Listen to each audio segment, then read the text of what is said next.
Abiso sa mga motorista, simula bukas Martes ay epektibo na ang bagong toll rate sa North Luzon Expressway o NLEX. Samantala sa expressways pa rin, umarangkada naman itong weekend ang toll rebate program para yan sa mga agri-trucker o yung mga nagbibiyahe ng agri-products. Pero ayon sa ilang nagtitinda ng gulay, hindi raw ito gaanong makatutulong para mapababa ang presyo ng agri-products. May balitang A to Z si Ace Cruz.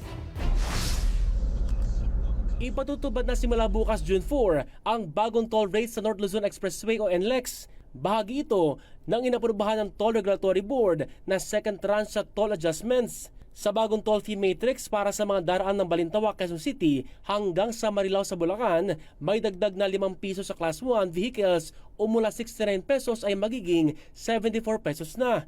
Bagay na ayon sa ilang motorista ay dagdag pasakit. Mahirapan po kami mga nagdadrive. Lalo na tumataas pa naman po ang gasolina. Bababa konti, tapos gasolina tataas, mataas. Hirit ng mga motorista gaya ni Mang Lorenzo, siguruhing maayos ang expressways para sulit ang dagdag sa toll. Baku-baku eh. Hindi ka rin komportable, di ba? Pero dapat, bago nila itaas, gawin muna nila ng maayos. Iba pang bagong matrix para sa end-to-end o mula Metro Manila hanggang Mabalaca City sa Pampanga na naglalaro sa 27 pesos hanggang 81 pesos ang dagdag mula Class 1 vehicles hanggang Class 3 vehicles. Sa expressways pa rin sa North at South, nagsimula na noong Sabado, June 1, ang 3 buwang toll rebates para sa truckers na accredited ng Department of Agriculture. Tulong ito ng gobyerno para sa agricultural truckers para mapigilan ang pagtaas ng presyo ng pagkain. Pero ayon sa truckers, hindi ito agad mararamdaman sa presyo ng mga produkto sa mga pamilihan. Hindi kaagad durada kasi hindi pa naman magbabawas doon sa kinukunan.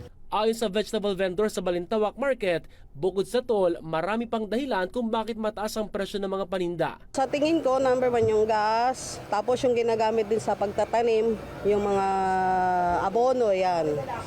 Yun, hindi lang naman siguro dahil lang sa toll gate, bababa na. Sa ngayon, aabot sa 25 pesos per kilo ang itinaas sa presyo ng ilang highland vegetables gaya ng repolyo, carrots at sayote.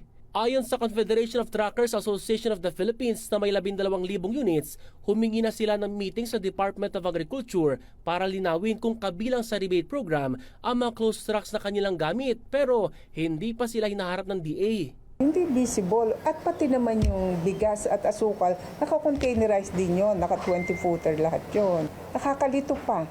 Tingin ng grupo, masyadong maliit ang rebate para talagang mapababa ang presyo ng mga produkto. Pero anong magiging effect ng 35 pesos? Anong magiging effect ng 135 pesos? Hindi naman ganun kalakihan ang sinasabing mag-benefit kami. Apila ng Truckers Association, lalo na sa Department of Interior and Local Government, protektahan ang truckers laban sa pangungutong dahil isaan nila ito sa nakakapekto sa presyuhan ng mga produkto. Para sa Balitang A to Z, Ace Cruz.